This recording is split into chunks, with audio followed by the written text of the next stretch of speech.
सर्द दिसंबर की सुबह थी। साल था 1906। ढाका की फिजा में एक अजीब सी गंभीरता थी। गलियों में लोग आम दिनों की तरह चल रहे थे, लेकिन सियासी दुनिया में एक बड़ा फैसला होने वाला था। 1857 के बाद मुसलमानों की हालत कमजोर हो चुकी थी। तालीम में पीछे, सियासत में कमजोर और नुमाइंदगी लगभग न के बराबर। उसी समय हर जागरूक दिमाग में एक सवाल गूंज रहा था, क्या मुसलमानों की कोई अलग राजनीतिक आवाज होगी? अलीगढ़ के शैक्षिक संस्थानों से निकलने वाले नौजवान अब सिर्फ छात्र नहीं रहे थे, वे राजनीतिक चेतना रखने वाली नई पीढ़ी बन चुके थे। सर सैयद अहमद खान की शैक्षिक आंदोलन ने मुसलमानों को यह सिखाया था, तालीम के बाद सियासत भी जरूरी है।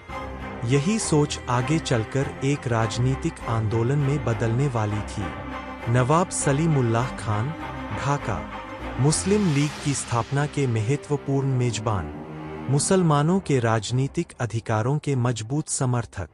आगा खान तृतीय, मुस्लिम नेतृत्व के प्रमुख नेता, मुस्लिम प्रतिनिधिमंडल के प्रमुख। नवाब वकार उल मुल्क और मोहसिनुल मुल्क, अलीगढ़ आंदोलन के महत्वपूर्ण नेता, मुसलमानों की राजनीतिक संगठन के समर्थक। ये वे लोग थे जिन्होंने सिर्फ बातें नहीं की, बल्कि व्यावहारिक कदम उठाए। एक शानदार इमारत, अंदर ब्रिटिश वायसराय लॉर्ड मिंटो बैठे थे, सामने मुस्लिम नेताओं का प्रतिनिधिमंडल खड़ा था। आगा खान ने शांत आवाज में कहा, हम उपमहाद्वीप के मुसलमान हैं और हमें अपनी राजनीतिक नुमाइंदगी चाहिए। यह था शिमला डिपुटेशन 1906, एक ऐतिहासिक क्षण जिसने मुसलमानों को एक राजनीतिक पहचान दी। 30 दिसंबर 1906, ढाका के शाही बाग में एक भव्य सभा हुई। हजारों मुस्लिम नेता और बुद्धिजीवी इकट्ठा थे।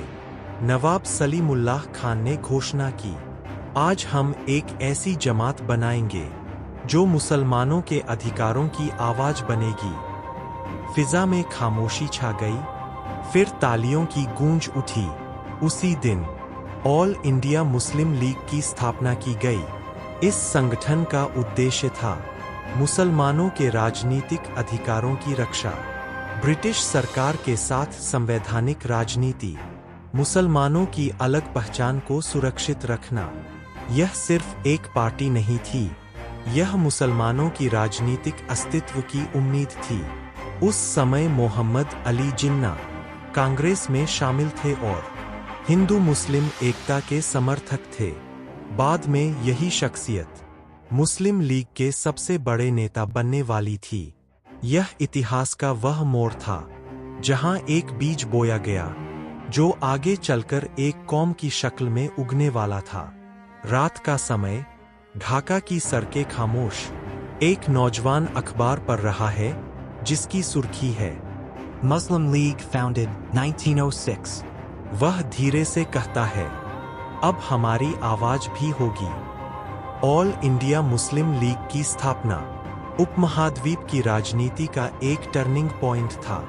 यही संगठन आगे चलकर मुसलमानों की राजनीतिक नेतृत्व बना, कायदे आजम की क़ियादत में मजबूत हुआ और अंततः पाकिस्तान की स्थापना की बुनियाद बनी।